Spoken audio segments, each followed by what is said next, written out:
आपकी खबर में आपका स्वागत है। आज जो हमारी चर्चा होगी वो कानूनी पहलू पे होगी, जो सबसे बड़ी समस्या है जिस पे हम लगातार बात करते आए हैं। और पुलिस उत्पीड़न, पुलिस की मनमानी, फर्जी लोगों के खिलाफ जो है मुकदमा कायम करा दिया जाना। और यही नहीं, पुलिस फिर क्या करती है कि अगर उनकी बातों को उनके हिसाब से नहीं माना गया तो गलत तरीके से चार्जशीट भी फाइल कर देती है। और मनमानी उनकी चलती क्यों है? क्योंकि उनको ये लगता है कि अगर उन्होंने चार्जशीट फाइल कर दिया और उसके बाद में सालों साल ये मुकदमे चलते रहते हैं। और उसकी रेमेडी के लिए जब आप जाते हैं, कोर्ट में जाते हैं, तो वहां भी आपको वही एक तरीके से सेट फॉर्मेट है कि लगभग 10 साल तक मुकदमे झेलने पड़ते हैं। कानून में प्रोविजन होने के बावजूद लोग झेला करते हैं।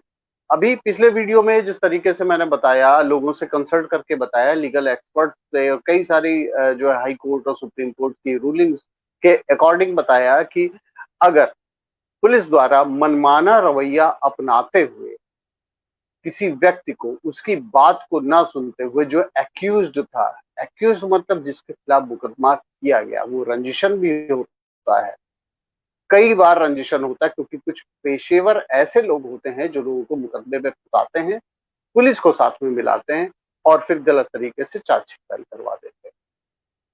यहाँ तक मैंने आपको बताया था कि 227 और 239 के तहत डिस्चार्ज की एप्लीकेशन डाली जाती है और उसके बाद में कोर्ट उसको देखता है। अगर एक्यूज्ड के पास में सफिशिएंट ग्राउंड है, वो प्रूव कर सकता है कि उसके खिलाफ मुकदमा जो ये कराया गया था, ये रंजिशन कराया गया था और पुलिस ने जो चार्जशीट फाइल की है वह गलत की है, तो मजिस्ट्रेट उसको देखेगा और डिस्चार्ज कर देगा, मतलब अभियुक्त को बरी कर देगा। क्योंकि ये बहुत बड़ी त्रासदी है इस देश में। सालों साल मुकदमे चलते रहते हैं और जिसके खिलाफ मुकदमा होता है, सही हो झूठा हो कुछ भी हो, उस कलंक को लेकर वो घूमा करता है। लेकिन सबसे बड़ी चीज ये है कि अब उसको चैलेंज कैसे करें। ये वीडियो जैसे ही डाला गया, वैसे कई सारे एडवोकेट के मेरे पास में फोन भी आए, मैसेज भी आए, और उन्होंने कहा कि ये जो डिस्चार्ज की एप्लीकेशन है, ये मोस्टली कोर्ट द्वारा अलाउड नहीं की जाती है। सही बात है, नहीं की जाती है। और लेकिन उसके बाद सवाल खड़ा होता कि उसके बाद में करते क्या है आप? क्या उस डिस्चार्ज की एप्लीकेशन को कभी चैलेंज किया जाता है? नहीं करते हैं। और इसी का खामियाजा क्लाइंट भुगतता रहता है। डिस्चार्ज की एप्लीकेशन को बहुत ही दमदारी, बहुत ही बेसिक उसमें चीजें रहती हैं कि जब आप सारे आरोपों से अपने को ये दिखाते हैं कि ये जितने भी आरोप लगाए गए हैं वो गलत लगाए गए हैं, और आप प्रूफ देते हैं, कोर्ट को दिखाते हैं, ठीक है, कोर्ट रिजेक्ट कर देगा। ये सभी जानते हैं कि हाँ ठीक है, मोस्टली नहीं सुनते हैं, मैजिस्ट्रेट नहीं सुनते या सेशन कोर्ट में सुनवाई नहीं करते हैं, रिजेक्ट कर देते हैं। उस रिजेक्शन को आप जाके आज पूछिएगा, जाके पता करिएगा उस रिजेक्शन को कितने लोग चैलेंज करते हैं। अगर वो चैलेंज क्या करते हैं, चैलेंज करने के लिए हाई कोर्ट में जाते हैं, 482 के तहत जाते हैं, वहां से उनको रेमेडी क्या मिलती है? रेमेडी ये मिलती है कि जाके आप बेल कराएं सेम डे डिस्पोजल के, उसी में क्लाइंट भी खुश हो जाता है और उनके एडवोकेट भी खुश हो जाते हैं। लेकिन एक बात बताइए आप, जिस डिस्चार्ज की एप्लीकेशन को कोर्ट ने एक्सेप्ट नहीं किया, रिजेक्ट कर दिया, उसको कितने लोग चैलेंज करते हैं? यहाँ जो मैं रेमेडी देने की बात कर रहा हूँ, जो रेमेडी वो सीआरपीसी में ही प्रोवाइडेड है, सारे नियम कानून वही हैं, लेकिन उसको अलग तरीके से आपको करना होगा। उस चार्जशीट को चैलेंज लोग कर देते हैं, इसमें कोई बड़ी बात नहीं है। चार्जशीट बहुत चैलेंज होती है, चार्जशीट क्वैशिंग चैलेंज होती है, लेकिन आप जाके पूछिएगा, एडवोकेट से भी पूछिएगा कि कितने ऐसे मामलों में उस जो डिस्चार्ज की एप्लीकेशन दी गई थी, उस डिस्चार्ज की एप्लीकेशन को कितने लोग चैलेंज करते हैं। मेरा दावा है कि 90% नहीं करते हैं। और मैंने कई सारी ऐसी साइटेशन निकाली है जिसमें उसमें डायरेक्शन भी कोर्ट के द्वारा दिया गया है। अभी मेरे सामने आया एक प्रतीक गुप्ता एंड अदर्स का मामला सामने आया है, जो हाई कोर्ट इलाहाबाद के द्वारा किया गया था। 482 की एप्लीकेशन दी गई थी, उसमें कोर्ट ने रेमेडी दी थी, 6 वीक में उस एप्लीकेशन को सुनवाई करते हुए, सभी पक्षों को सुनवाई करते हुए सुनने का आदेश दिया गया था। तो जो जाता है वो पाएगा।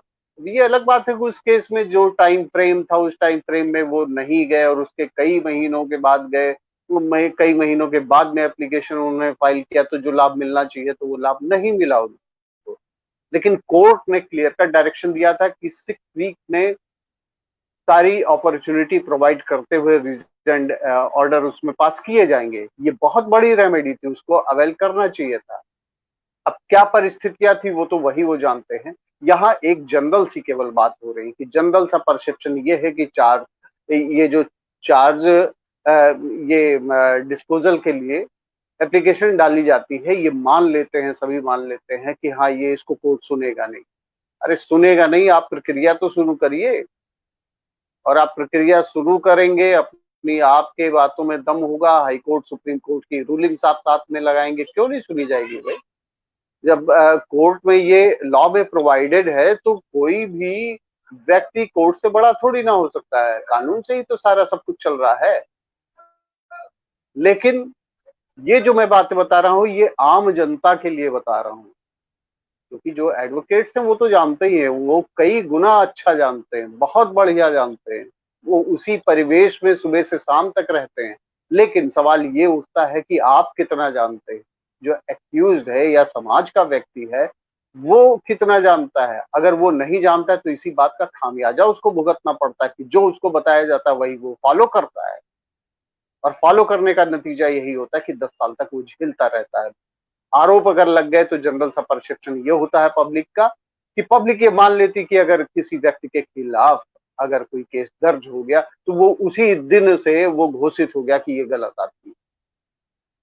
जो प्रभावशाली व्यक्ति होते हैं, जिनके पास में पैसा है, जिनके अप्रोचेस होते हैं, उनके लिए पूरा का पूरा एक सिस्टम काम करता है और पुलिस के साथ में मिलकर वो नेक्सस जो होता है वो काम करता है। और पुलिस किस तरीके से काम करती है, अगर किसी भी चार्जशीट की अगर एनालिसिस कर ली जाए तो ये आप पाएंगे। जैसे 498 के मामले ही अगर हम देख लें, दहेज उत्पीड़न के मामले देख लें, तो उसमें जो लॉ कमीशन की रिपोर्ट है कम से कम 90% जो है मुकदमे छूट जाते हैं, क्योंकि वो फर्जी होते हैं, लोगों को परेशान करने के लिए किए जाते हैं। यही जो अभी मैंने प्रतीक का नाम लिया, वो भी 498 का ही मामला था, जिसमें पूरे परिवार को जो है लिखा दिया गया था। बाद में फर्दर इन्वेस्टिगेशन में उसमें एक को छोड़ बाकी सारे लोगों को पुलिस ने ही अपनी जांच में जो है बरी किया था। तो कानून में सारे प्रावधान है, आपको जानना पड़ेगा। हाँ, दूसरी चीज क्या है कि अगर डिस्चार्ज की एप्लीकेशन आपकी रिजेक्ट होती है, पहली चीज तो आप ये क्यों मान के चलते हैं कि सारे लोग रिजेक्ट ही कर देंगे। और चलिए ठीक है, आपने फाइल किया, रिजेक्शन हो गया, और उसके बाद में चैलेंज करिए ना, उसको चैलेंज करिए। होता क्या है आप जाके देख लीजिएगा, होता ये है कि लोग चार्जशीट को चैलेंज करते हैं। आप डिस्चार्ज की एप्लीकेशन डालिए, डिस्चार्ज की एप्लीकेशन अगर रिजेक्ट होती है तो उसको चैलेंज करिए, देखिए रेमेडी मिलती है कि नहीं मिलती है। एक जगह से नहीं मिलेगी, दूसरी जगह से मिलेगी, क्योंकि कानून में ये प्रोवाइडेड है। और अगर आप ऐसा नहीं करते हैं तो आप ऐसे झेलते रहेंगे। आपकी खबर का मकसद केवल यही है कि जागरूक बनिए, पढ़िए, चीजों को पढ़िए, समझिए, क्वेरी करिए, योग्य व्यक्तियों से क्वेरी करिए, बुक्स लाइए, उसको पढ़िए। और जब आप पढ़ लेंगे, आप लोगों को पढ़ाइए, जो नहीं पढ़ सकते हैं, जो नहीं समझ सकते हैं, उनको बताइए। और उसके बाद में जब आप डिमांड करने जाइए, जब आप अपने एडवोकेट के पास में जाइए, तो उनको कहिए कि मुझे ये रेमेडी चाहिए, इस तरीके से चाहिए। बाकी उनके ऊपर चीजें छोड़िए। अगर आपने कंप्लीट छोड़ी तो आप देख ही रहे हैं क्या हो रहा है। आप उनको असिस्ट करिए, उनको बताइए कि ये भी हैं चीजें, वो भी देखेगा, वो आपसे योग्य होते हैं। लेकिन उनको आपको बताना पड़ेगा। जैसे आप डॉक्टर के पास में जाते हैं, आपको मर्ज बताना पड़ता है कि ये चीजें हैं, और इस चीज को खाने से एलर्जी है, इस चीज को खाने से फायदा होता है। उसके अकॉर्डिंग आपको वो दवाएं देता है और आप ठीक हो जाते हैं। इसी तरीके से एडवोकेट को भी आपको बताना होगा कि ये सारी चीजें इस तरीके से आपको गलत फंसाया गया है, और आप गलत क्यों सहें? चाहे जो वादी मुकदमा था उसने अगर गलत कराया है, उसको भी पनिश करवाइए।